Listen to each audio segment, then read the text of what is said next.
Basically, this video is an update about me kasi nga, di ba, 1 year akong nawala. And it's like a new beginning. And what are the things that I'm thankful for the year 2024?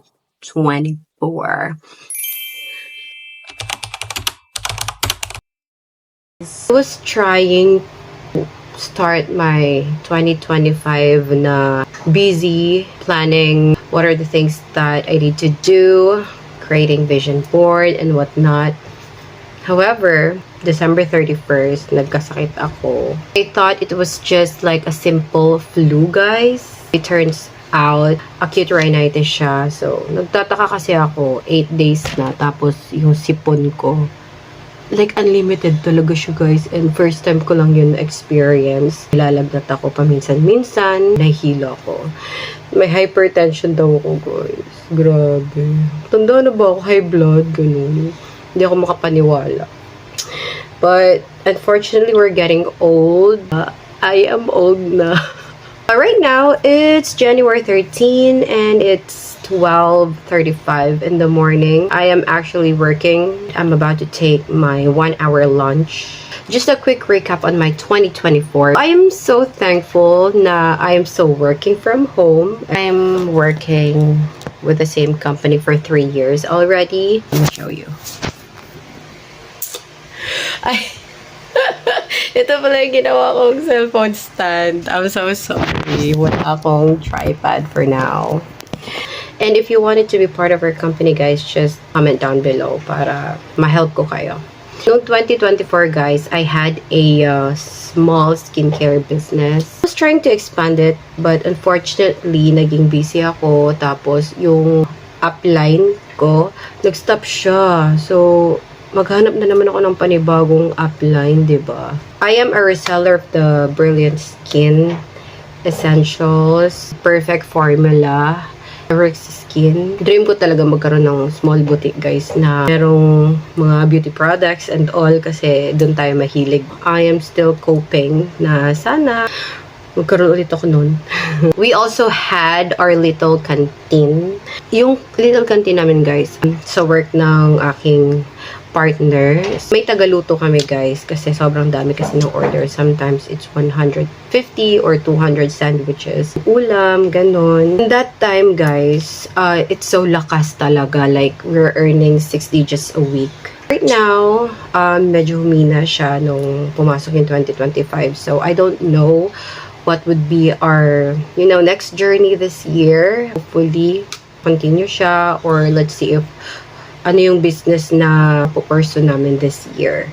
I am so thankful, guys, kasi dahil doon, nakabili kami ng properties. We were able to buy our house, pagawa namin siya, buy our own car. 2024 talaga, guys, we're so blessed and abundant, guys, kasi hindi kami, alam mo yung sahod na, pero may pera pa rin ako, ganun. So, I am so thankful with the Lord na ganun yung 2024 namin, guys. We had our ups and downs, pero hindi kami ganun kahirap. And, ayun, nakabili kami ng TV para sa kids. Kinood sila kila mama. So, ayun, binilhan sila ng aking my love. Ba't ganun na ano? Ano ba? Dumidilim ang paligid. Or paningin ko yung dumidilim. Gagi, baka paningin ko yung dumidilim. Lah, wait lang, guys, papanik attack ako. Wait lang.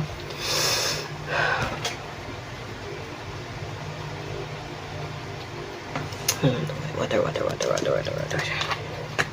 Hindi pa kasi busy.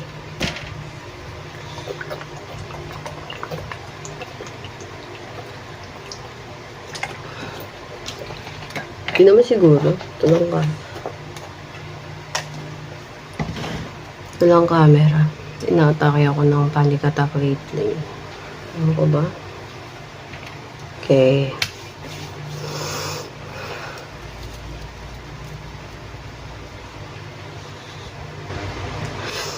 Sorry. Grabe, no, nag-vlog ako tapos bigla ako na panic attack. Anyways.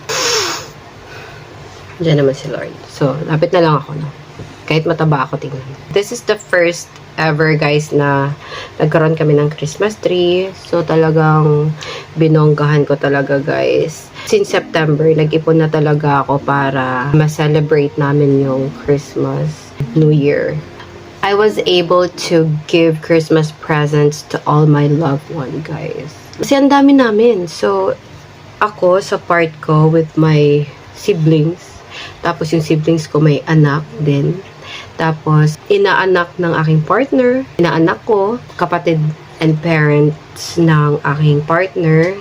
So, it's actually a total of 20k, guys. Gift lang yon.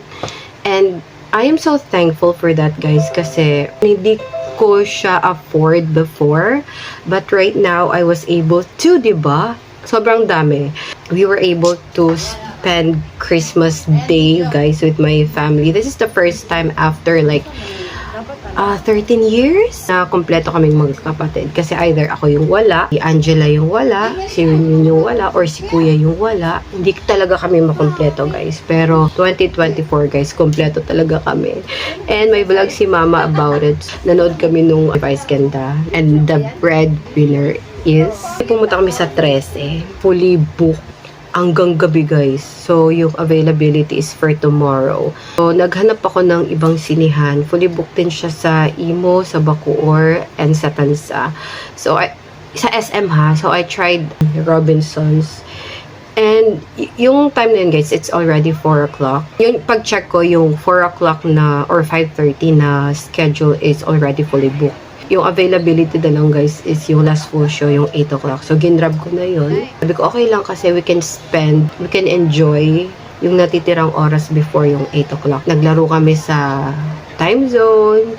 We had our dinner. Basta, I was so happy that time, guys. We were able to host the New Year's Eve celebration.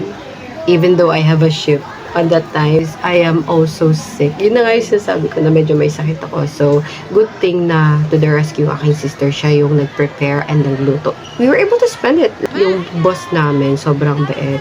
Nung 12 o'clock, binigyan niya kami ng 20 minutes to spend. So, nung 12 o'clock, grabe putukan, ganyan-ganyan. Kumain kami with our family. Hindi ako masyadong nakapag-video kasi in-enjoy ko lang yung celebration nung time na yon. Basta I'm so happy, guys. Yes, money can help sa happiness mo. Pero yung kumpleto yung pamilya mo, it's one of the blessings that I can cherish. And hopefully, sana next year, makaspend din kami. Noong 2023, we celebrated our Christmas sa dagat. So, 3 days kami doon na nag-camping. Right now, ano kasi siya, parang may bagyo nung Pasko. Basta umulan siya. But it's okay kasi 'di ba nakapag-spend pa rin kami. At least yearly, iba-iba yung celebration namin. Also guys, pala, aaral ako to upskill. Gagraduate na ako this year, guys. I am taking Information Technology, major in Applied Computer Engineering. Sana, after I graduate, makahanap ako ng work na talagang gusto ko, or practical, 'di ba? Or sana, 'di ba, maging okay yung pag-vlog. And business ko, sana yung 2025 is maging blessing din siya sa amin, sa pamilya namin, just like 2024, diba? Yeah, that's it, guys.